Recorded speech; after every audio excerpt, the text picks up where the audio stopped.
4వ తారీఖున జరగబోయేటటువంటి కౌంటింగ్లో RO table దగ్గర ఏజెంట్ నియామకంలో ఆర్ఓ గారు అభ్యంతరం చెప్తూ క్యాండిడేట్ కానీ ఎలక్షన్ ఏజెంట్ కానీ ఎవరో ఒకళ్ళు ఉండాలి.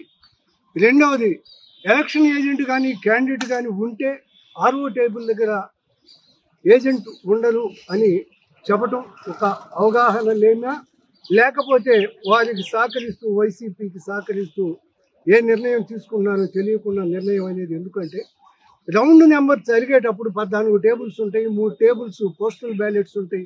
వీటన్నిటి మీద ఎలక్షన్ ఏజెంట్ కానీ అభ్యర్థి కానీ వాటిని అన్నిటినీ గమనించుకుంటూ ఆర్ఓ టేబుల్ దగ్గర ఉన్న ఏజెంట్కి సమ్ రిమార్క్స్ ఇస్తూ ఆర్ఓ టేబుల్ దగ్గర కౌంటింగ్ ఫస్ట్ రౌండ్ అయిపోతానే అక్కడికి వస్తే ఆర్ఓ టేబుల్ దగ్గర ఉన్న ఏజెంట్ చూస్తాడు.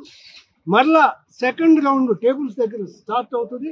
అక్కడ ఎలక్షన్ ఏజెంట్ కానీ క్యాండిడేట్ కానీ చూస్తూ ఉంటారు. ఇది అందరికీ తెలిసినటువంటి సత్యం. కానీ ఆవిడ ఆర్ఓ టేబుల్ దగ్గర మనిషి ఉండరు, ఏజెంట్ ఉండరు అని చెప్పడం అవగాహన లేమి, ఇటువంటి మాటలతోటి ఇబ్బంది పెట్టే రకంగా చేస్తూ ఉంటే ఇవాళ డిఆర్ఓ గారిని చెప్పడం ఆర్ఓ టేబుల్ దగ్గర ఏజెంట్ అనేది నేను ఇప్పుడు 9వసారి దీనిగా వస్తున్నాను. ఎలక్షన్ ఏజెంట్గా ఎప్పటి నుంచో చూస్తున్నారు. దీన్ని ఆధారాలతో సహా వారికి ఇవ్వడం జరిగింది. వారు ఒక పేజీలో చదువుకొని దాన్ని అన్వయించుకుంటూ ఆర్ఓ టేబుల్ దగ్గర ఉండరు అని చెప్పడం అనేది చట్ట విరుద్ధం.